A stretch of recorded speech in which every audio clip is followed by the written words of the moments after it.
Hello and thank you very much. It's really great to be back here again and to be a part of this fantastic event. I'm Alistair Webster, the founder of Freelance Success, an online learning and coaching platform for freelancers. I also have my own freelance business where I specialise in helping charities, non-profits and organisations increase their impact on the world around them using digital tools.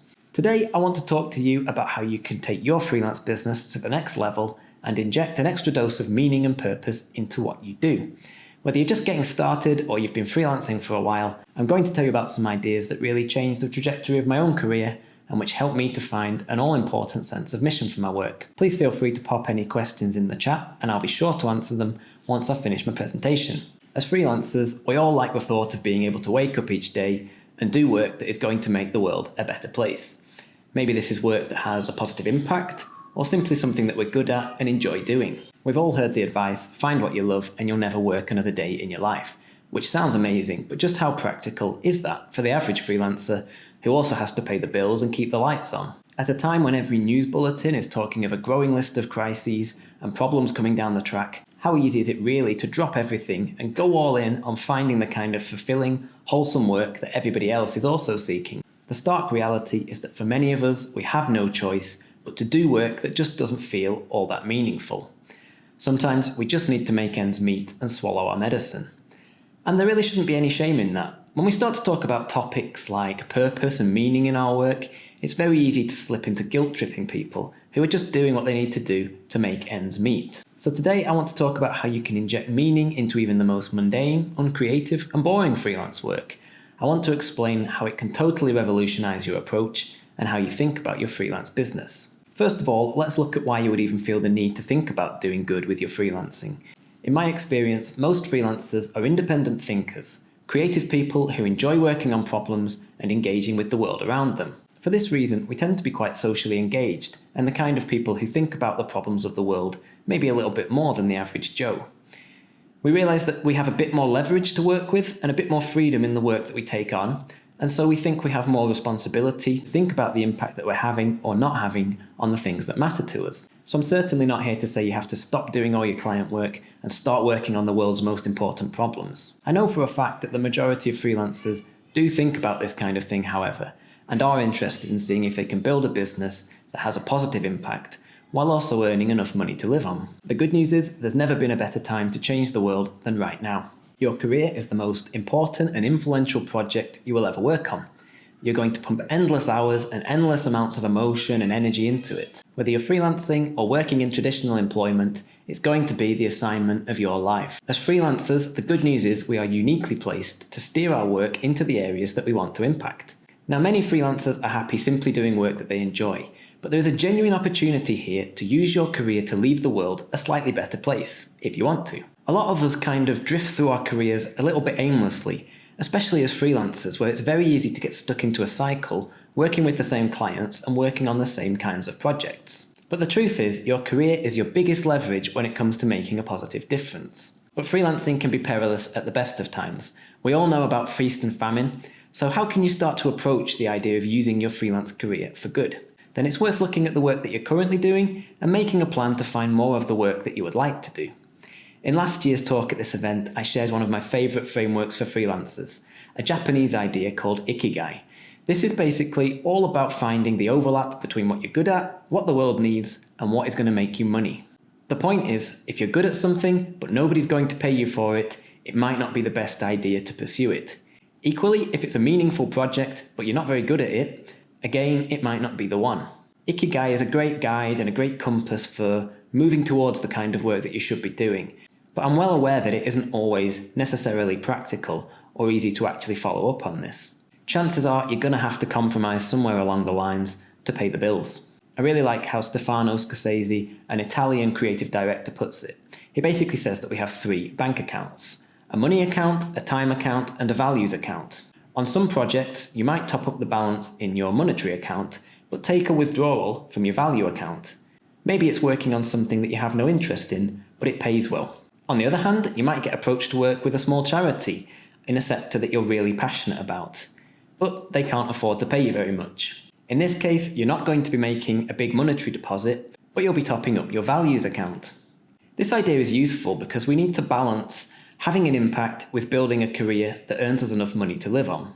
Having this idea of the 3 accounts, all of which need to be balanced, can really help you to frame how you approach your work and which projects you accept and which ones you don't. An important point to remember is that this doesn't have to be an instant switch.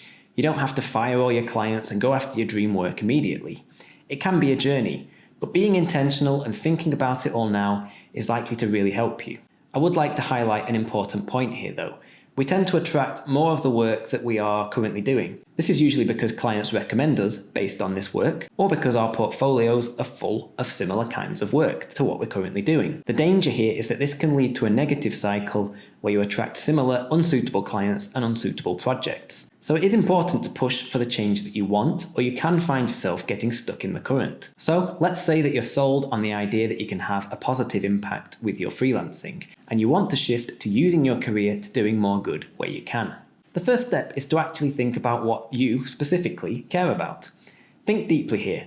What would you be happy to dedicate your life to look back on in 10, 20 years and feel really good about? Some people know this immediately, but for most of us, it takes a little bit longer. It takes some deep thinking. Don't feel you have to rush to conclusions here. Think about it, mull it over, and try to work it out over a few weeks. Once you know what really matters to you personally, this is where things actually start to get a little bit tricky. There's only so much work out there saving puppies, for example, and it usually is in very high demand, so it probably doesn't pay that well. But having said that, it is out there.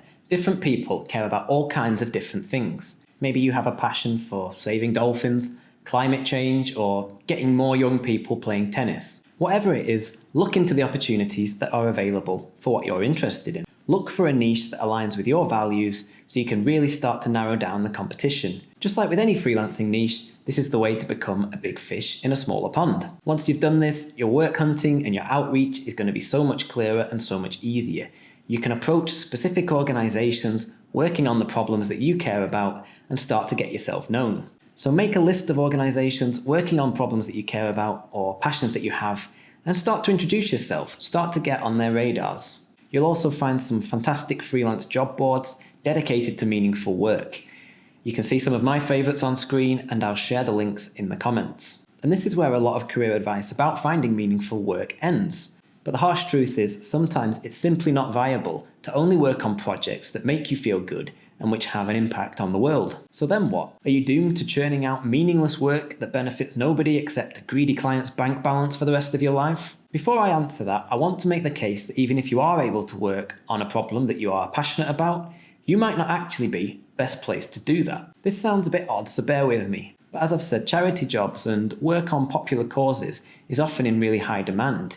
Equally, it tends to attract a lot of top-level talent. I might be really interested in how AI is going to affect the future, for example, but I have an extremely generalist knowledge of it and some of the technical elements involved. I've not studied anything relating to it, and I'm not particularly knowledgeable about it. So in this case, even though I've got an interest in it, I'm probably better staying well out of it. Another example that comes to mind is an animal lover. Let's say that you really love cats, so you start to think about working for a charity that stops them being mistreated. But if you're somebody who bursts into tears every time you think about cruelty, you're probably not actually going to do a very good job working directly on the problem. So in some cases, it may be best for the cause if you stay out of it and let the experts or people who are better equipped to do the work that you care about get on with it. I bring this up just so you realise that it's okay to care about something while also accepting that you're not in the best position to have an impact on it. Or the other option is to find work that is specifically in your zone of genius where you can have a uniquely positive influence. This is often incredibly difficult to find though, but don't worry, all is not lost. The fact is, in many cases, unless you're uniquely specialised, actually physically working on a problem that you care about may not really be the best approach you can take. It may sound blunt and cold at first, but in most cases, the single best thing that you can do is to start donating some of your earnings to the causes and organisations that are already doing the work that you care about and want done. If you can identify some organisations that are using money well, have clear aims and are transparent about their progress, challenges and mistakes, then you can use the money that you earn from your freelance career as a tool to have a real and extremely effective impact on the world around you. If you're a creative freelancer, you may have found that you're just not that motivated by money. If you're earning enough to do what you love, that may be enough for you. And that's great, apart from one thing. There is not really much motivation to grow your business and keep improving it over time. This can lead to a couple of issues. Either you start to stagnate and never really challenge yourself, or your business gradually starts to fail or drift because you're not pushing it in the right direction and you don't really have a goal that you're aiming for, which really matters to you deep down. I know this because it's definitely the case for me. Money just isn't really that much of a motivator. Once I've got past the point where I'm not worried about making ends meet, money then just becomes a nice thing to have. And the statistics show that this is surprisingly common. There's a famous study that says once people are earning roughly $75,000 a year, more money just doesn't really register anymore on the happiness scale. The idea of earning to give turns this on its head, however. Suddenly, every penny that you earn is impactful and meaningful. You're no longer earning money just for the sake of it, money that you know deep down you don't really need. Earning to give is simply committing to donating a proportion of your income to carefully chosen and vetted, highly effective charities which are working on high-impact problems that you care about. Once you start doing this, every new project that you find, every time you raise your pricing, and every time you charge for changes to a project, you're raising more money that is going to have a direct and positive impact on the world. As a byproduct, you'll also be earning more money for yourself. As you might imagine, this really can change everything. It's extremely inspiring to turn on your laptop knowing that the work you do today could save a life, even if it's work that you find deeply dull. Suddenly, you start to feel guilty about not charging enough for your talents. You'll feel motivated to go out looking for extra projects and to start networking. You stop letting clients take you for granted because you're no longer purely working for selfish reasons. It might seem counterintuitive at first, but earning to give pushes you out of your comfort zone and can be a real catalyst for freelance business growth. The problem here is that simply sending off money each month can feel a bit too distant and remote. Most people think of charity as something of a chore or something really personal. It's something we don't often put a lot of thought into. And there are good reasons for this. We know that generally our money doesn't really do anything when we donate it to some charities. We know that there is often huge wastage, or we hear stories of the bosses of big charities taking home fat benefits and salaries. These are the charities of old, bloated, no transparency, no accountability, and often ineffective at actually solving the problems that they are supposed to tackle. In truth, these charities, they don't need any more money. But fortunately, the internet and a new approach is quietly changing the charity game forever. The effective altruism movement is growing and some of its principles are really inspiring. EA is about taking a more rigorous scientific approach to charity. It's about optimizing your resources, the money that you're donating, to do as much good as you possibly can with it. Because you really can use your money to have a disproportionate effect on the world if you're careful and thoughtful about where and how you give it. When it comes to donating to charity, many people are motivated to help, but they are doing something that basically just makes themselves feel good. The actual, measurable result of their donation is often, sadly, negligible, however. This can often happen when we donate to causes that don't actually need any more money to make progress, or if the organisations are poorly structured or simply not that effective. The middlemen can hoover it all up if you're not careful. It's also often true that in traditional ways of assessing charities, too much focus is put on the overheads, how much the CEO is being paid, for example, rather than looking at how effective the results of their programs actually are. Effective altruism encourages us to flip the coin and focus on doing what is actually good rather than what feels good or sounds good. This can all feel a bit strange to get your head around at first, but the reality is that there are some problems in the world that are relatively easy to solve and quite cheap to make real progress on. A great example of an area where huge progress has been made is on malaria prevention, providing nets and seasonal medicine. These solutions are really cheap and extremely effective.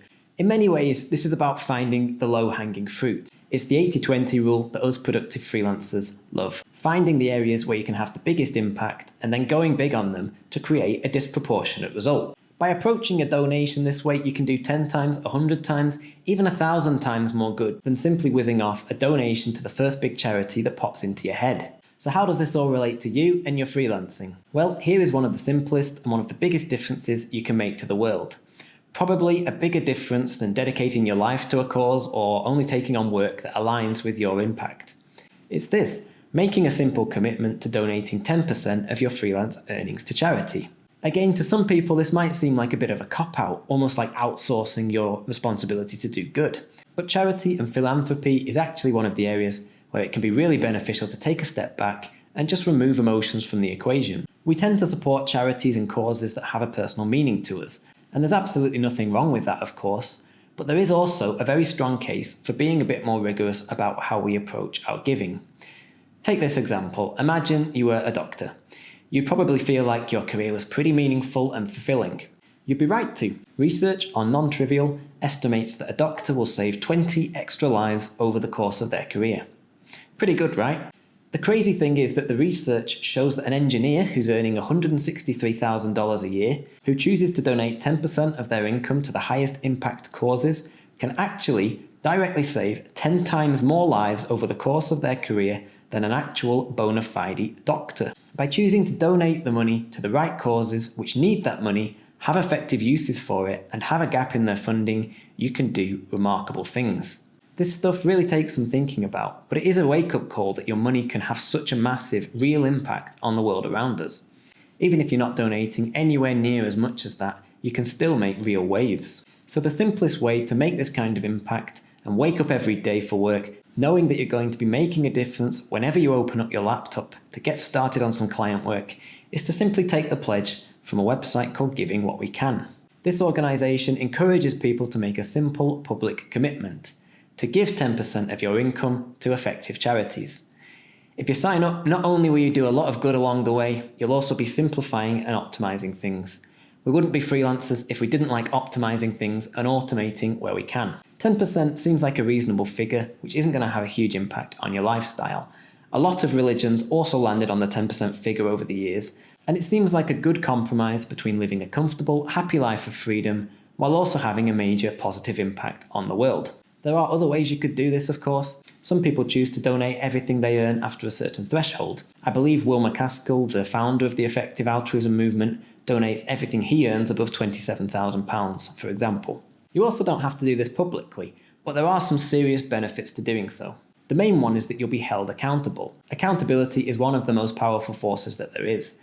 We hate being inconsistent or looking like a hypocrite. So if you publicly pledge to donate 10% of your income to charities, you're really going to struggle internally not to do that. Also, while there is a small danger that you may be seen to be bigging yourself up or showing off a little bit too much, the more important consideration is the impact that you can have on other people. You'll be giving these positive ideas and ways of thinking oxygen, and hopefully spreading them to other people who may also choose to make a similar commitment. If you can persuade one more person to join up who wouldn't have otherwise joined, then bam, you've just doubled your own impact. It's like a pyramid scheme for good. The benefits here can also really start to stack up, because there's also a business case for this. It doesn't just have to be about being a selfless angel. All of this can start to form a major part of your marketing and branding.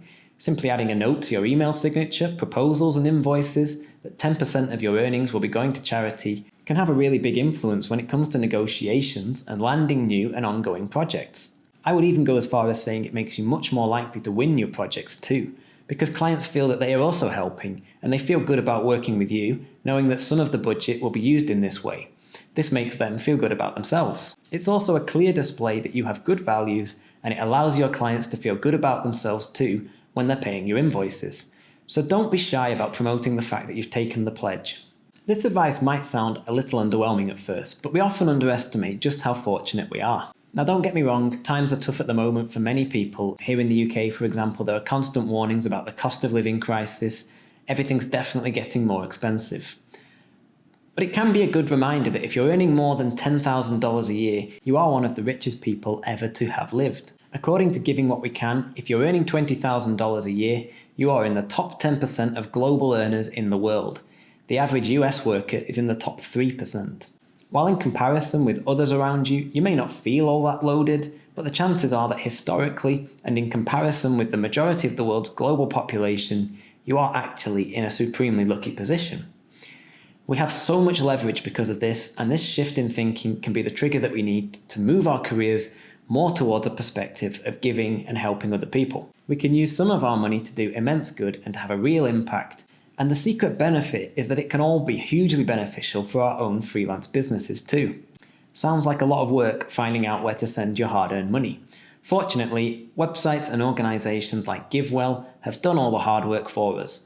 They rigorously assess charities, even accounting for when they've received enough donations and they no longer really need any more money. The simplest and most effective thing that you can do is sign up for their charity of choice each month, the Top Charities Fund. They then basically use all their complicated rankings and analysis to send your money to the cause where it's going to do the most good that month. Knowing that every one of your freelance projects is contributing to making some real good in the world is something that you can use to motivate and inspire you. It can give you the boost that you need to keep growing and pushing yourself to make the most out of your career. Doing good with your freelancing and your career doesn't have to be complicated. It can be as simple as taking the pledge and then sitting back and enjoying the warm feeling that comes with knowing that you're doing good. If you use the organizations we've talked about, the impact that you will be having on the world will be highly optimized, but you'll also be having a major impact on your own freelance business. I look at it using this framework. I, influence. Earning to give is the simple way to have a real impact on the world around you and to make a difference to what matters to you. It sounds counterintuitive, but by donating money to the right causes, you can actually save more real lives than a doctor over the course of your freelance career. M, mission. Your new pledge will give your business a focus that you can promote far and wide. You can walk the walk instead of talking the talk, and your actions will clearly demonstrate your values to your clients and future clients. P, purpose, motivation. People constantly tell me that there is no thread to their careers. They just work on random project after random project for random client after random client. Earning to give is the way that you can tie it all together, injecting a huge dose of meaning into what you do. Nothing will help you jump out of bed more easily in the morning. A, action, motivation. Now you know why you're working, you'll be more motivated to take action than ever before. The stakes are real. Your lazy lion is sacrificing a chance to move the needle on a cause that you really care about. It will blow your mind how motivating this can become. C, clients.